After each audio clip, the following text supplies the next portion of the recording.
संभल में जो हुआ वो सबके सामने है।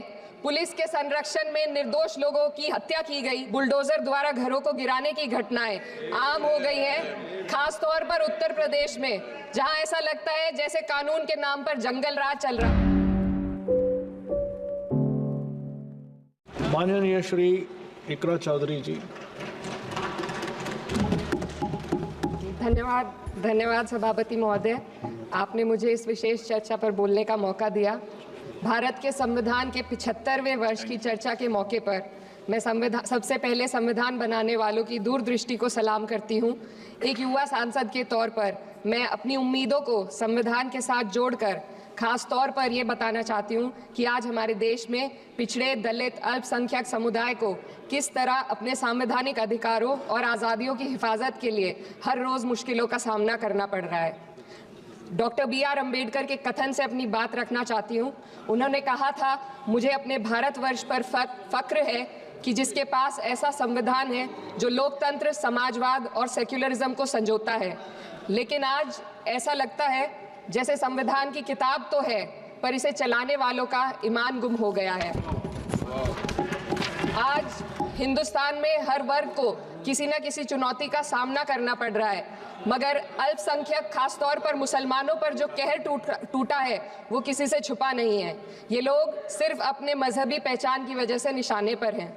संविधान का अनुच्छेद 15 कहता है कि किसी भी नागरिक के साथ धर्म, जाति या किसी और वजह से भेदभाव नहीं होना चाहिए, लेकिन हकीकत इसके उलट है।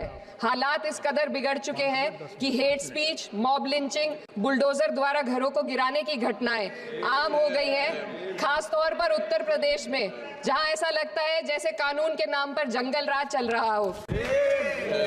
संभल में जो हुआ वो सबके सामने है।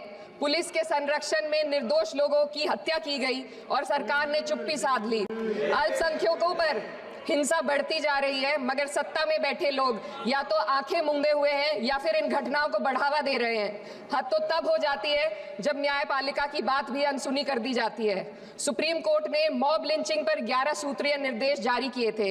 इसमें साफ कहा गया था कि राज्य सरकारें और पुलिस इस तरह की घटनाओं को रोकने और दोषियों पर सख्त कार्रवाई करने के लिए जिम्मेदार है, लेकिन आज भी इन निर्देशों पर अमल नहीं हो रहा है।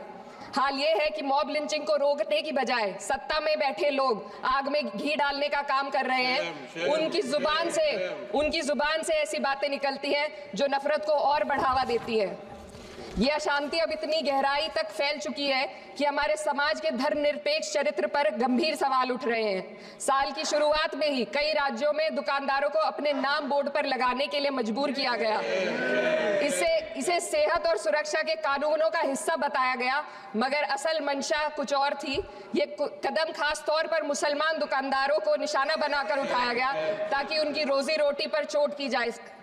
पिछले हफ्ते मुरादाबाद में एक मुस्लिम डॉक्टर को हिंदू बहुल्य मोहल्ले में घर खरीदने पर विरोध झेलना पड़ा। वजह बताई गई कि इससे मोहल्ले की सामाजिक शांति बिगड़ जाएगी। अब आप ही बताइए, क्या ये वजह सही है, जायज है? असल में ये छोटी बड़ी घटना इस बात का सबूत है कि सांप्रदायिकता को बढ़ावा देने वाले बयान और नीतियां हमारे समाज को अंदर से खोखला कर रही है।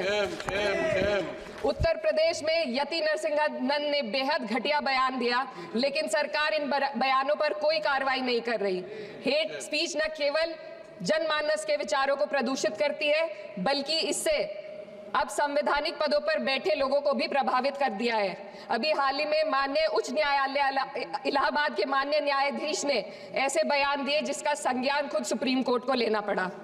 संविधान के अनुच्छेद 29 और 30 ने अल्पसंख्यकों को उनके मजहबी और सांस्कृतिक हक दिए हैं ताकि वो अपनी पहचान को बचा सके और अपने संस्थान चला सके, लेकिन आज उन्हीं हकों पर हर तरफ से चोट की जा रही है। वक्फ जैसे बिल लाकर उनके धार्मिक अधिकारों को छीनने की कोशिश की जा रही है। आज अल्पसंख्यक समुदाय को संविधान द्वारा दिए गए अपने बुनियादी अधिकार पाने के लिए लंबी लड़ाई लड़नी पड़ रही है। ऐसे कई मामले अदालत ने न्याय देकर संविधान की रक्षा की है, लेकिन अदालती प्रक्रिया में जो समय लगता है उसकी वजह से देश के सामाजिक ताने बाने को भारी नुकसान उठाना पड़ता है। मिसाल के तौर पर इलाहाबाद हाई कोर्ट ने 2004 के मदरसा एक्ट को रद्द कर दिया था, जिससे मदरसों के संचालन पर सवाल उठे। हालांकि सुप्रीम कोर्ट ने बाद में इस फैसले को पलट कर दिया और एक्ट को वैध करार दिया।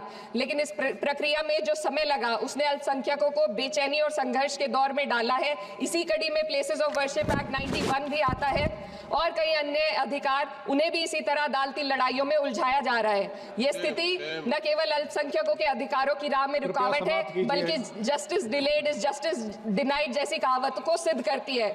मैं इस सदन से दुनिया भर के अल्पसंख्यकों की आवाज उठाना चाहती हूँ, खास तौर पर हमारे पड़ोसी देश बांग्लादेश पे।